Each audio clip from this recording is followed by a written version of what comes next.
The lights were already on when I arrived. Not flickering, steady. Too steady. The hum of electricity filled the hallway, but the power had been cut hours ago. I could still smell the dust of unopened rooms, a sweetness that didn't belong. There was a toy on the floor, plastic, cracked, like something left mid-play. And then I heard it. A lullaby. Slow, fragile, coming from the baby monitor on the counter. No one had lived here since 2018, but someone had turned the lights back on, and whoever did wanted to be seen. The file said no signs of struggle. I've learned that means they stopped looking. The Winters family disappeared 5 years ago. Father, mother, child. Case closed. No bodies, no motive. I started with what they left behind. Photographs on the fridge, dates written in different handwriting. The last one, April 17th, had been circled twice in red. But the date on the power bill didn't match. Someone was paying it quietly, long after the family was gone. In the corner of the kitchen, a small camera lens glinted from behind the smoke detector. New tech, too new. I replayed the footage on my laptop later that night. The house wasn't empty. Someone was still living there. I stopped sleeping. Every time I closed my eyes, I saw that kitchen light turn itself on again. The footage showed shadows moving in patterns, too small for adults, too smooth for anything alive. The sound? The same lullaby, looping faintly beneath the static. When I enhanced the audio, I heard something behind the music, a voice, whispering names.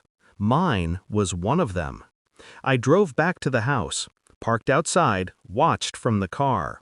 At exactly 2:17 a.m., the upstairs light came on, and in the window, a silhouette, child-sized, motionless. Then it tilted its head, the way my daughter used to when I came home late. That's when I realized this wasn't a haunting, it was a message. And whoever sent it knew me. The files were wrong. The Winters family didn't vanish. They were relocated, silenced. The father had worked for the county's surveillance unit. He'd uncovered internal corruption in missing persons cases. He tried to expose it. Then his whole family disappeared. The man who signed off on their closure report? Captain Harlan, my former partner. The one who still called me kid in every briefing. The one who gave me this case as a learning exercise.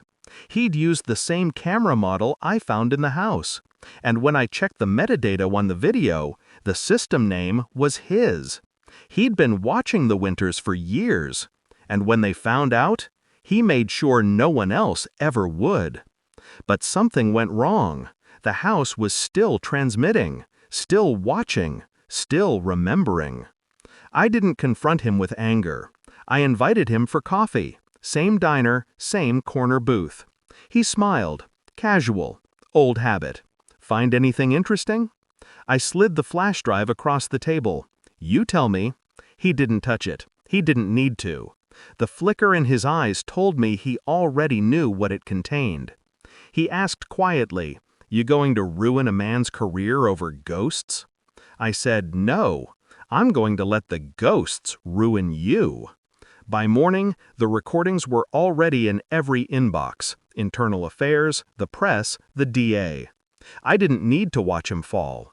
I'd seen it already, in the way his hands trembled when he realized the house hadn't forgotten. Justice doesn't always need a witness, just the right kind of silence. The house stands empty again. The lights don't turn on anymore. Maybe it's finally at peace.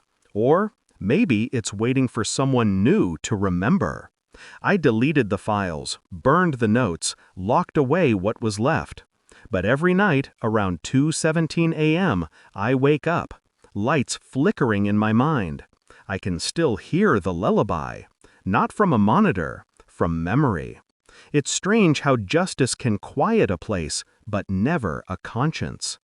I don't go back there anymore, not because I'm afraid of what I'll find, but because I already know what I'd see. My reflection in that upstairs window, and behind it, the shadow that never stopped watching. Justice was never about mercy.